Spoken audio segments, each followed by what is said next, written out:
So next up, I will pass you over to Mr. Charlie Redding. So Charlie is one of our newer members. I think, was it LA, Charlie, that was your first? It was, yes. Seems like a long time ago, but yes.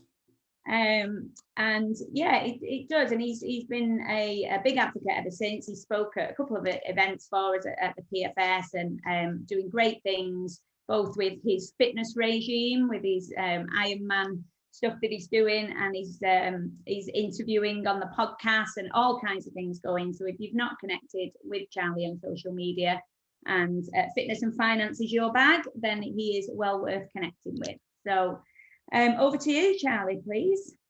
Well, thank you, Sarah. Good morning, everybody. Happy New Year, everybody. It seems like a long time ago, doesn't it? It seems to be a lot that's passed under the bridge since then. Let me share my screen with you so that you can look at some far better slides than looking at me for the whole of the presentation. Yeah, so let's dive in. So I want to kind of start by talking a little bit about how we might be able to create a bit more entrepreneurial happiness in our life, because that's something I've been spending a lot of time thinking about and talking about over the last couple of years.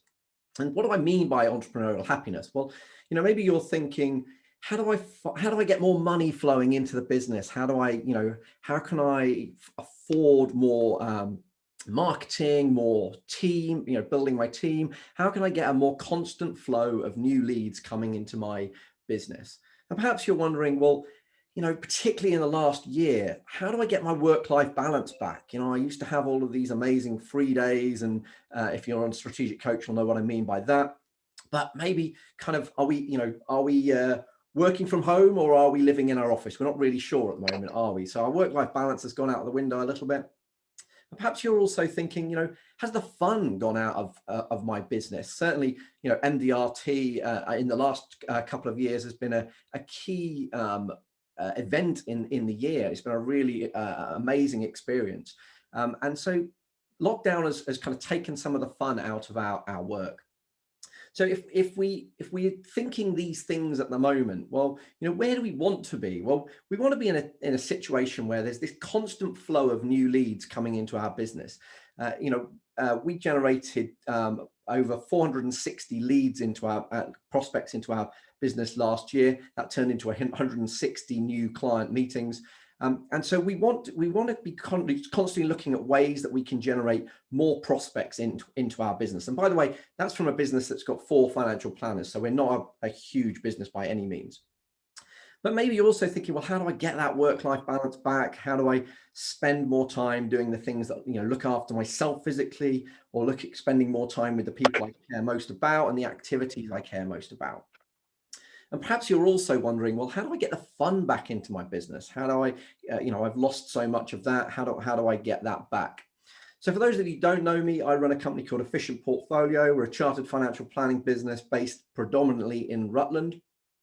I'm also a chartered financial planner myself, as you probably worked out, and I'm also the author of 3 books. So Smart Money, How to Create Financial Freedom, The Dream Retirement, How to Secure Your Money and Retire Happy, and Entrepreneurial Happiness, which was published right at the start of lockdown. Not terribly brilliant timing for book publishers, but hey ho, that's the way it worked.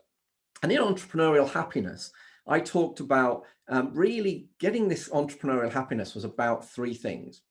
It's about mastering the money side of the business, you know, because if you haven't got enough money flowing into the business, you can't afford to pay for the marketing expertise or activities. You can't afford to employ the people that you want to employ. If you don't have the control of your time, then you can't look after yourself physically, you can't look after your relationships properly, and you can't live the life that you deserve.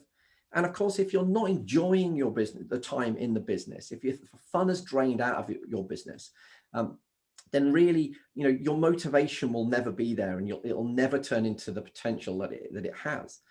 So what I did was I'm an avid reader of business books. I go on Strategic Coach, Tony Robbins. I've walked across fire. I've gone on warrior training camps.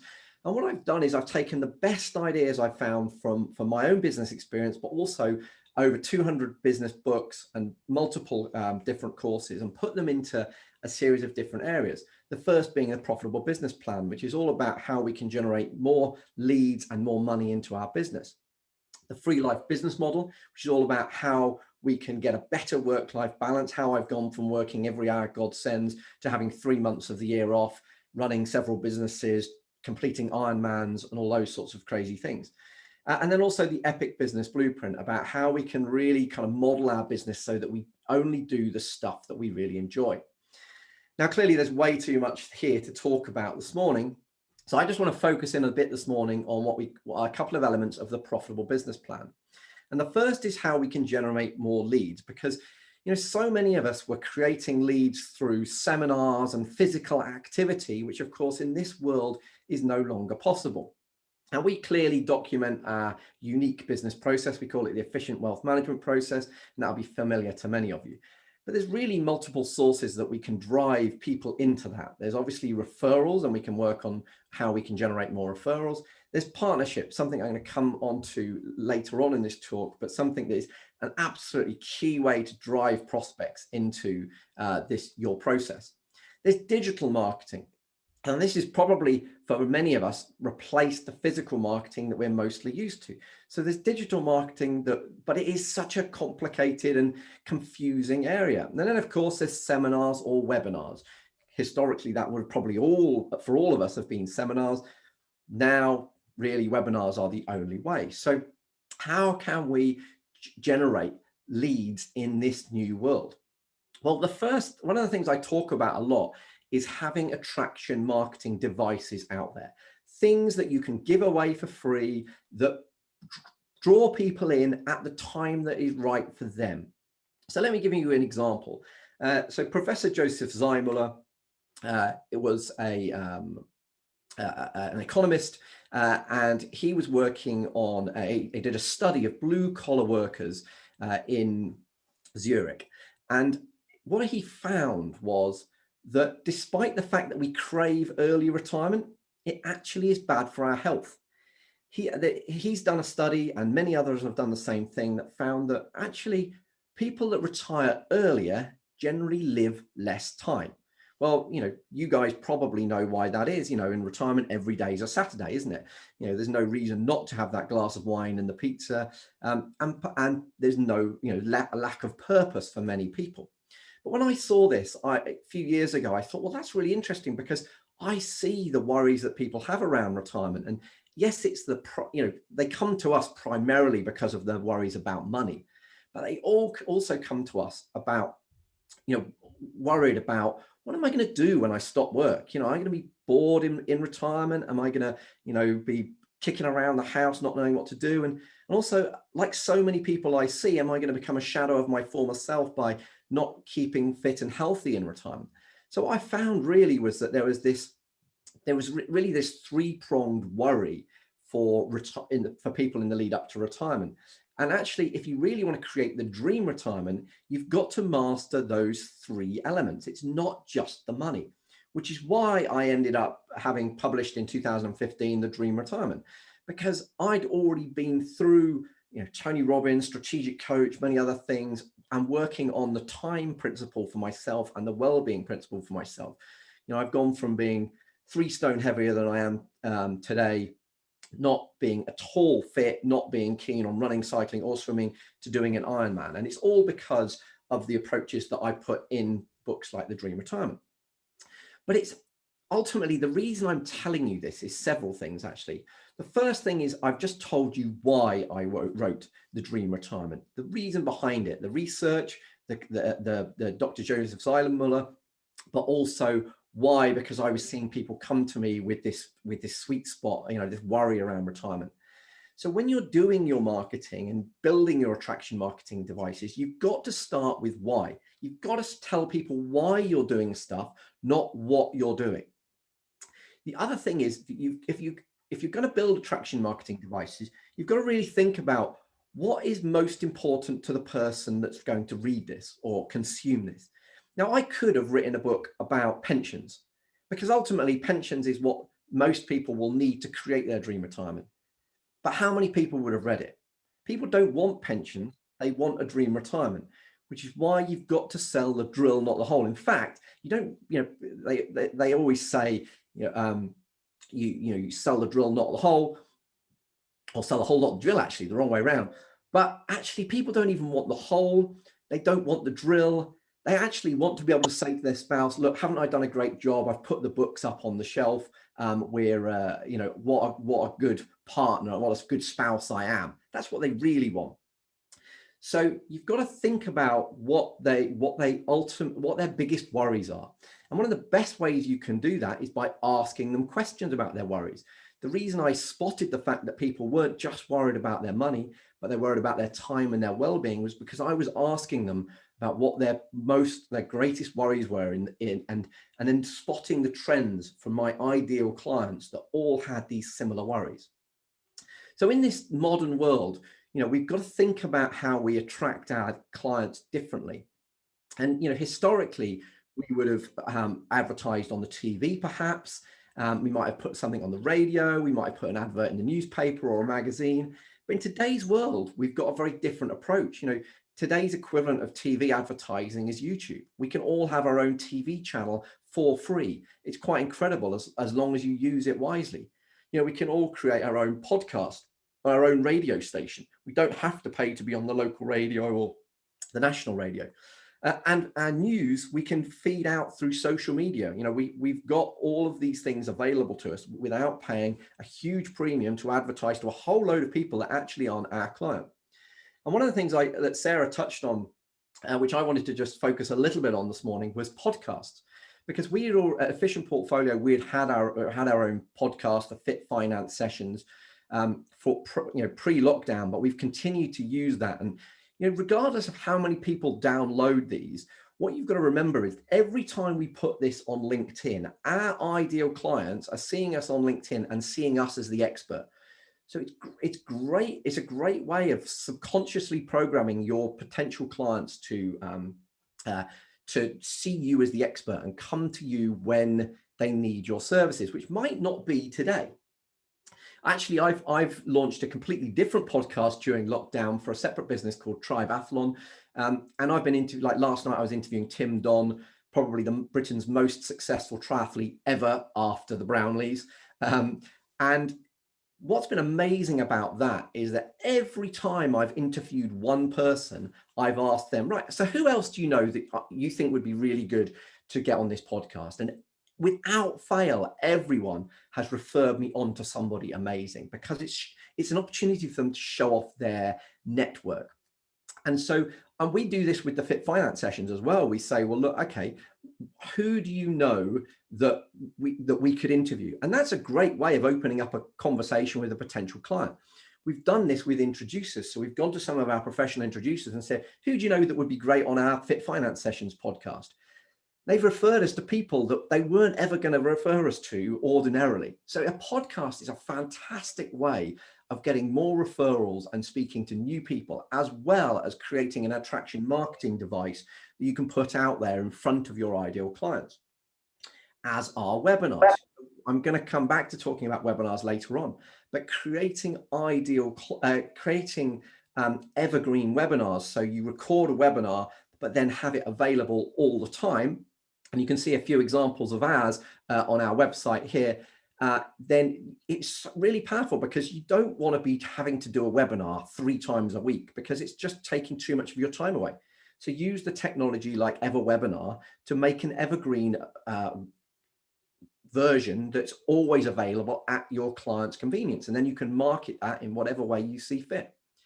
But you've got to know what your ideal client is. And you've got to be thinking, okay, are they pre-retirement, post-retirement? We all know that.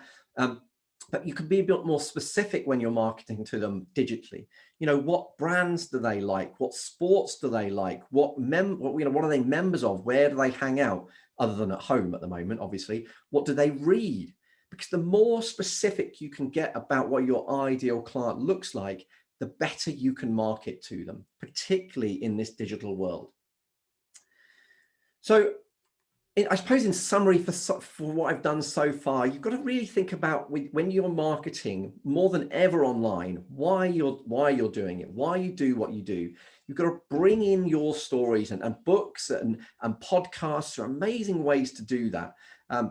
You've got to position yourself as the expert and then get it out there in front of as many people as you possibly can, and build different multiple attraction marketing devices, because when you are then interviewed on the radio or something like that, you can throw them out there and people can then download them, whether it's a free copy of your book or go and check out your podcast. It's that opportunity to continue to engage with you, build more trust with you, and then come to you when it's the right time for them. So I want to just dive into partnerships a bit, because I'm really using partnerships amazingly well at the moment to market Efficient Portfolio. And I always think about the atrium that Steve Jobs built at Pixar, because Pixar built this massive new office after the success of the IPO and Toy Story, and rather than having multiple different meeting areas and post boxes and mailboxes all in different parts of the building, Steve Jobs insisted there was one big atrium where everything was and everyone congregated. And that was because he knew that when the guy from marketing happened to bump into the guy, one of the animators, over lunch, magic would happen. That kind of bumping into each other, magic would happen.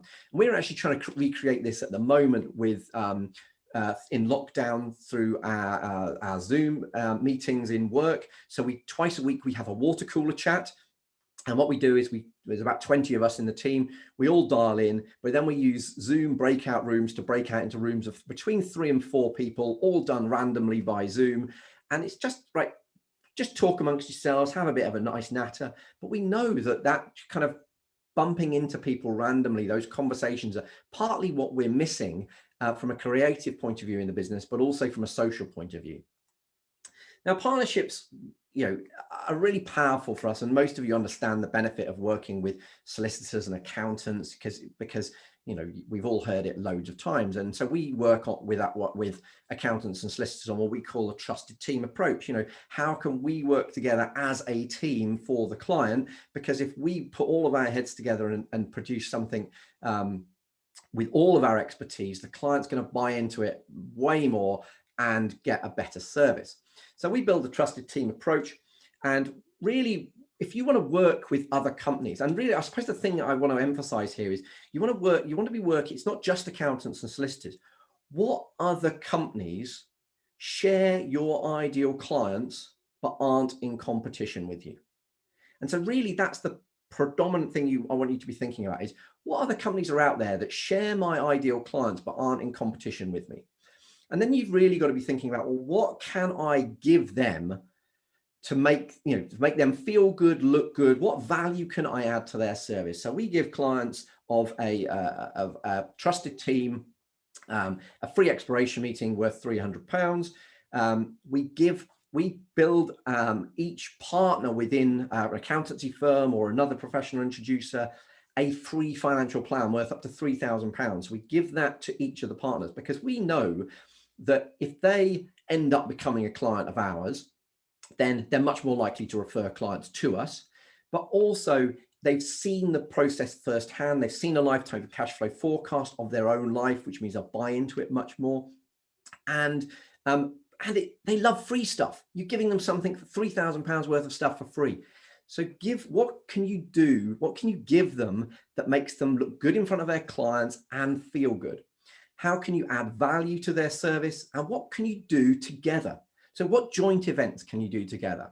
Now, I'll give you a funny example. One of the accountants we have a working relationship with suddenly started attracting a load of clients through OnlyFans. Now, I don't know if you know what OnlyFans is, but it's essentially like a slightly more explicit subscription-only version of Instagram. That's thankfully I can say I didn't know what OnlyFans was when she told me about this.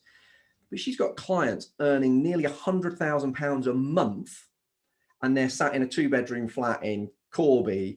And so she said, well, how can we help them? So we did a collaborative seminar with particularly on the financial nuances of OnlyFans. I have to tell you, it was one of the funniest things I've ever done. I've never seen so much Botox on one screen. I've got the Zoom gallery, like, I mean, it looked like a fish tank because of all the lips everywhere.